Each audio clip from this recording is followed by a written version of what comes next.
votre honneur, de toutes les histoires vraies ou fausses, il y a une heure de vérité, de maturité et de régularité.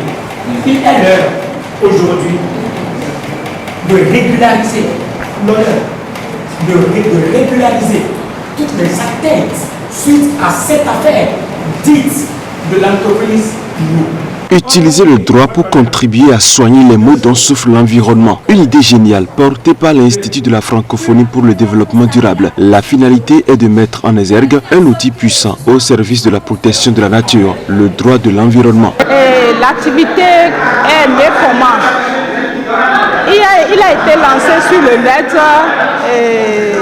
un concours demandant à ceux qui sont intéressés de faire des propositions d'infraction. Et c'est comme ça que j'ai réfléchi pour rédiger une infraction fictive et j'ai postulé. Et après dépouillement, le Bénin a été retenu. C'était le seul cas du Bénin qui a été retenu. C'est comme ça que la clinique est arrivée au Bénin. Le concept consiste à montrer par un exercice pratique de simulation d'un procès environnemental les armes juridiques que l'on peut utiliser pour le bien de l'environnement. Et la clinique, en réalité, quand on parle de clinique, ça veut dire qu'il faut soigner. Il faut soigner par des médicaments. Mais ici, il s'agit d'une clinique juridique. Clinique juridique signifie de soigner par l'utilisation des tests juridiques. Il faut soigner, mais en utilisant les tests juridiques. Parce que notre environnement souffre. Notre environnement souffre pas du fait de l'inaction ou du fait de la mauvaise exploitation des ressources. Il manifeste que le droit de l'environnement implique tous les acteurs de la société en matière d'environnement. Pas uniquement les juristes, pas uniquement les magistrats, pas uniquement les avocats, mais aussi la société civile, les associations d'environnement, les experts, les bureaux d'études. Tous ces acteurs de la société sont appelés à participer à la justice environnementale. Et on le verra avec ce procès, on va voir défiler les associations, les experts, les administrateurs, les fonctionnaires.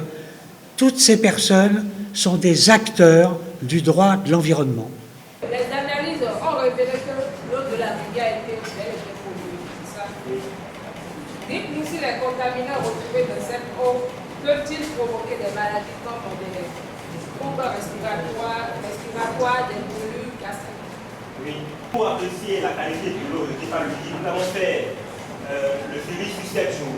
Selon l'article 94 et 95, l'audit environnemental devrait être réalisé de manière périodique. Et dans l'audit environnemental, il y a interne et il y a externe. On poursuit ma cliente parce qu'elle n'a pas réalisé l'audit interne. Mais on se rend compte que l'administration qui devait réaliser l'audit externe ne l'a pas fait non plus. Un seul en 10 ans.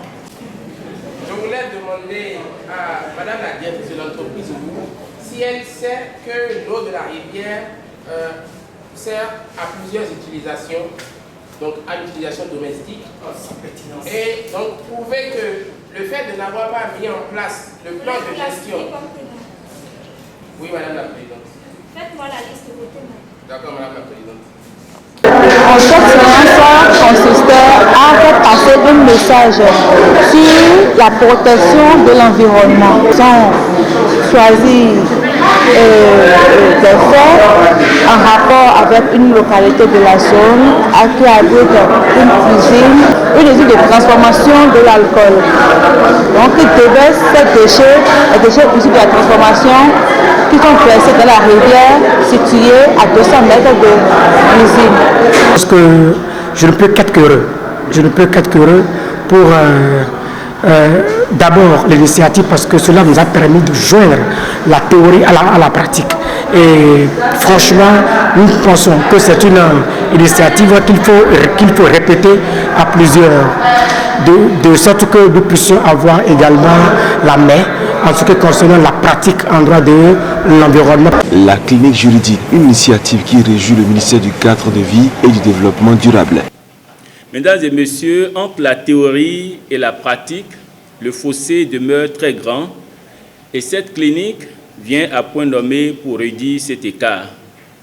Ce laboratoire juridique d'expérimentation du droit de l'environnement permettra et facilitera une meilleure appropriation de nos tests.